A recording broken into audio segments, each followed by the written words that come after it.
صلى الله على محمد صلى الله عليه وسلم صلى الله على محمد صلى الله عليه وسلم صلى الله على محمد صلى الله عليه وسلم.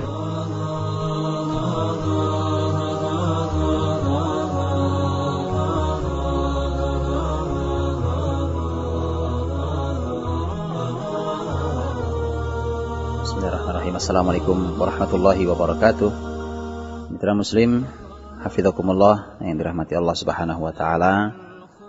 Kita masih bersama Sirah Nabawiyah yang mudah-mudahan Allah Subhanahu wa taala menganugerahkan kepada kita kecintaan kepada teladan kita ini, Rasulullah Muhammad sallallahu alaihi wasallam.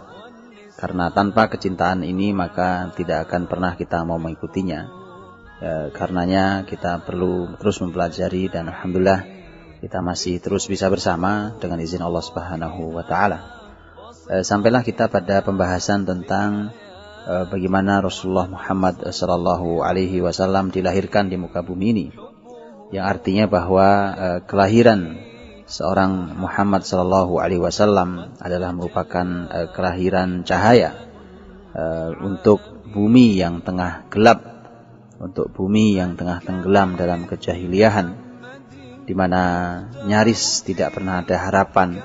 Bahkan orang-orang baik saat itu hanya bisa mengeluh, hanya bisa diam, hanya bisa menunggu dan menunggu siapa yang mampu memperbaiki keadaan yang sangat rusak itu. Orang-orang yang baik lelah dengan keadaan yang ada. Dan begitu lahir Rasulullah Muhammad SAW yang kelak menjadi nabi terakhir yang memperbaiki, menghadirkan kembali cahaya, maka kelahirannya berarti kelahiran cahaya. Dan selalulah begitu, bahwa kita berharap siapapun yang lahir dari rahim kita, yang lahir dari keluarga kita, maka mudah-mudahan mereka adalah cahaya di zamannya nanti. Jangan pernah berkecil hati dengan siapapun yang dilahirkan. Buanglah jauh-jauh kalimat yang menunjukkan bahwa kehadiran seorang anak baru adalah kelahiran sebuah beban baru. Jauhi itu, kalimat itu bukan menunjukkan kalimat orang beriman. Karena anak-anak tidak lahir di dunia ini dalam keadaan menumpang hidup kita. Tidak ada itu. Yang ada adalah bahwa orang-orang beriman melihat bahwa mereka adalah cahaya di kemudian hari. Sebagaimana kita meneladani melihat kelahiran Rasulullah Muhammad sallallahu alaihi wasallam. Mudah-mudahan keluarga kita adalah keluarga cahaya. Dan Rasulullah sallallahu alaihi wasallam dilahirkan di kota Mekah sebagaimana kita ketahui dalam keadaan yatim. Sebelumnya sebenarnya ada pembahasan tentang masalah pernikahan antara Abdullah dan Aminah, ayah dan ibunya Nabi Muhammad SAW. Tetapi karena tidak ada satupun riwayat yang sahih dalam bab ini, dan ketika itulah para ahli sejarah menyampaikan bahwa ketika tidak ada satupun riwayat yang sahih, bahkan banyak sekali hadis-hadis palsu, riwayat-riwayat palsu seputar pernikahan ayah dan ibu Nabi, maka cukuplah bahwa pernikahan mereka ada. Dan sebagaimana yang berlaku dalam adat kebiasaan orang-orang Quraisy, maka begitulah jalannya pernikahan mereka. Tidak lebih dari itu. Sementara kisah-kisah yang berasal dari riwayat-riwayat palsu, kita tidak memerlukan riwayat-riwayat palsu untuk memuji Nabi kita sallallahu alaihi wasallam. Adapun Rasulullah Muhammad SAW dilahirkan di kota Mekah, dan Al-Quranul Karim adalah sebaik-baik sumber untuk kisah ini. Di mana dalam Al-Quran kita tahu bahwa Allah Subhanahu wa taala menyampaikan pada kita, alam yajidka yatiman fa'awa. Bukankah dia Allah menjumpaimu Muhammad dalam keadaan yatim dan kemudian dia melindungimu. Ini artinya bahwa dengan bisa dipastikan dan semua pendapat yang bertentangan dengan ini tertolak, bisa dipastikan bahwa Nabi Muhammad SAW lahir dalam keadaan yatim.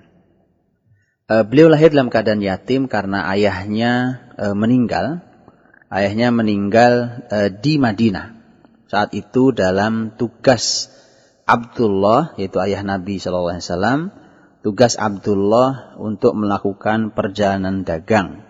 Ada yang mengatakan bahwa ini pernyataannya Az-Zuhri, mursal, dalam hadis riwayatnya mursal, bahwa Abdul Muttalib yaitu kakek Nabi, ayahnya Abdullah, mengutus Abdullah untuk mengurus korma milik dia yang ada di Yathrib. Yathrib adalah Madinah. Ini salah satu pendapat. Yang jelas adalah bahwa Abdullah saat itu berangkat untuk urusan bisnis atau urusan perkebunan itu.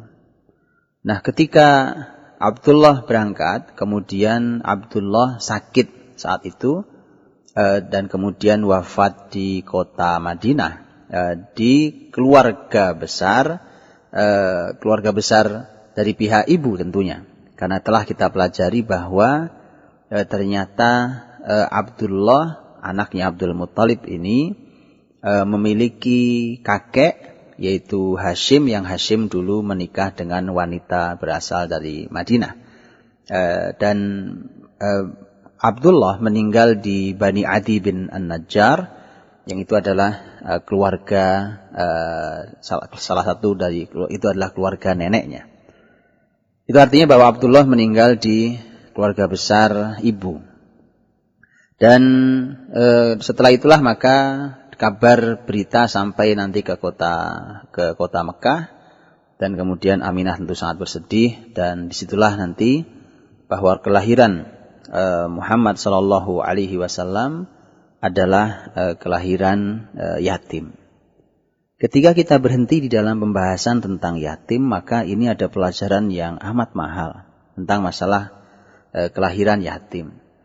Bahkan kalau kita mencoba untuk mencari buku hari ini, bahkan saya mengingat bahwa yang diterjemah ke bahasa Indonesia, setidaknya saya pernah melihat ada 2 buku yang sudah diterjemah ke dalam bahasa Indonesia tentang bagaimana hebatnya anak-anak yatim. Anak-anak yatim yang mengguncang dunia kurang lebih. Nah, ini menjadi pelajaran mahal, dan mari kita renungi, kita tadaburi tentang masalah anak yatim ini. Ketika Allah Subhanahu wa taala berfirman, "Alam yajidka yatiman fa'awa." Kata fa'awa ya artinya adalah dia Allah memberikan perlindungan kepadamu, maka ini menunjukkan bahwa anak yatim itu harus diperlakukan seperti Allah memperlakukan calon nabinya. Dilindungi, dihargai, diasuh, diperhatikan, dan seterusnya. Dan Allah Subhanahu wa taala mengancam dengan sangat keras bagi siapapun yang memakan harta anak yatim. Di sisi yang lain, Rasulullah Muhammad SAW langsung menyampaikan tanpa basa-basi bahwa siapa yang mengasuh dengan baik anak yatim maka akan bersama beliau di surga nanti. Ini betapa pentingnya memperhatikan anak-anak yatim. Anak-anak yatim ini seperti Nabi kita adalah yatim. Dan ternyata cukup banyak orang-orang besar di dalam sejarah Islam yang lahir dalam keadaan yatim. Kalau kita tahu, di antara yang kita sangat kenal adalah Al-Imam Asy-Syafi'i rahimahullah ta'ala. Al-Imam Asy-Syafi'i rahimahullah ta'ala dilahirkan di jalur Gaza, Palestina, dalam keadaan yatim. Ayahnya sudah meninggal, dan hanya ada ibunya, seorang janda yang miskin. Tapi kita lihat bagaimana nama itu masih sangat harum sampai kapanpun, yaitu nama Imam Syafi'i rahimahullah ta'ala. Tentu itu karya bundanya, karya ibunya, dalam keadaan anak ini yatim tetapi berhasil. Disinilah pelajaran kita. Bahwa yang pertama adalah mereka yang dilahirkan dalam keadaan yatim tidak usah berkecil hati. Para ibu yang telah ditinggal wafat oleh suaminya sehingga harus mengasuh seorang diri, anak-anak yatim itu, maka jangan berkecil hati. Karena Rasul kita yatim. Orang-orang besar banyak yang yatim. Jangan berkecil hati, ini hiburan untuk kita semuanya. hiburan untuk mereka yang telah ditinggal wafat oleh kepala rumah tangga, oleh tulang punggung di rumah tangga itu. Allah Subhanahu wa taala tidak tidur. Allah Subhanahu wa taala selalu memperhatikan orang-orang yang berjuang dengan sangat baik untuk mengasuh anak-anak itu. Kemudian juga ketika kita belajar tentang yatim ini, maka ternyata kita akan melihat anak-anak yatim ini sesungguhnya punya kelebihan sekaligus punya kekurangan. Punya kekurangan ketika dia sudah tidak punya ayah. Kalau seseorang tidak punya ayah, tentu hidup seseorang tidak sempurna. Karena manusia hidup itu memerlukan dua orang sekaligus, ayah juga ibu. Karena kita perlu mendapatkan sentuhan laki-laki, itu ayah, dan sentuhan perempuan, itu ibu. Ketika sudah tidak ada, maka tentu perlu sebuah perjuangan. Karena ibarat kaki berjalan, dia tinggal satu kakinya. Tetapi di sisi lain, anak-anak yatim itu memiliki kelebihan-kelebihan, memiliki keistimewaan-keistimewaan. Di antara keistimewaannya, anak-anak yatim sudah terbiasa hidup dalam keadaan susah. Setidaknya walaupun mungkin dia orang berada, dia yatim, tapi dia tahu bahwa dia tidak pernah melihat wajah ayahnya. Dia orang yang tidak pernah mendapatkan sentuhan langsung tangan perkasa sang ayah. Senyum indah yang merekah di senyum ayah. Itu artinya bahwa ada sisi yang kurang dalam kehidupannya, tetapi mereka sudah terbiasa dengan kehidupan yang seperti itu. Umar bin Khattab radhiyallahu anhu memberikan konsep hidup. Ihsyausin fa innan ni'ama la tadum. Kata beliau, biasalah hidup dalam keadaan keras. Karena nikmat ini tidak ada yang abadi. Tidak ada nikmat yang abadi. Maka kalau orang terlatih hidup dalam keadaan tegas, kemudian dalam keadaan dia tidak mudah cengeng, tidak mudah jatuh, tidak manja, tidak hidup dalam keadaan serba seperti bak raja, maka dia akan bisa hidup dalam keadaan apapun. Bahkan la qadarullah terjadi hidup dalam keadaan sedang di bawah rodanya, dia sudah sangat siap. Yang menjadi masalah adalah ketika orang hanya siap di salah satu sisi kehidupan, tapi tidak siap di sisi kehidupan yang lain. Anak-anak yatim sudah sangat terbiasa. Mereka adalah orang-orang yang sudah punya modal kemandirian, kekuatan hidup, kekokohan hati, dan itu mahal untuk sebuah keberhasilan. Di sisi yang lain, kelebihan anak-anak yatim, apalagi kalau kita melihat hari ini. Ketika seseorang ditinggal wafat oleh ayahnya, dia akan bersyukur, dalam tanda kutip, bersyukur. Ketika ternyata ayah yang seharusnya memberikan pendidikan dan keteladanan yang baik, ternyata bukan ayah yang diharapkan. Yang ada adalah ayah yang memberikan keteladanan yang buruk, atau ayah yang tidak bisa dicontoh. Maka bayangkan betapa sulitnya anak ini hidup dalam bayang-bayang ayah yang seperti itu. Padahal kita tahu betapa tingginya posisi ayah bagi kehidupan seseorang. Begitu luar biasanya sampai Al-Quranul Karim banyak sekali menyebut tentang keistimewaan atau apa yang dilakukan oleh ayah pada anak-anaknya. Tapi ketika seorang anak tidak beruntung mendapatkan ayah yang sejenis itu, kemudian sang ayah itu sudah tidak ada, bukankah itu meringankan hidupnya, meringankan langkahnya, dan yang ada adalah dia tinggal hadir sebagai seorang diri, sebagai seseorang yang mudah-mudahan terdidik dengan lebih baik. Maka dari itulah pembahasan tentang yatim, ada sisi di mana dia punya hidup yang kekurangan dalam hidup, dan itulah tugas kita semuanya untuk mengasuh mereka, untuk melindungi mereka, dan seterusnya. Di sisi lain, mereka punya kelebihan, mereka punya keistimewaan.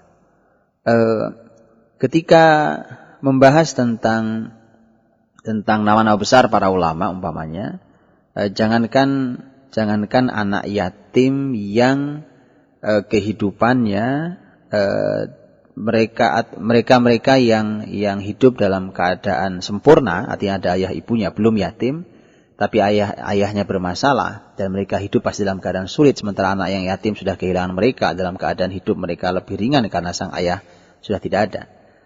Bayangkan ada beberapa kisah dalam kisah salafus soleh bahwa seorang ayah yang hidup dan ayahnya terlalu hebat.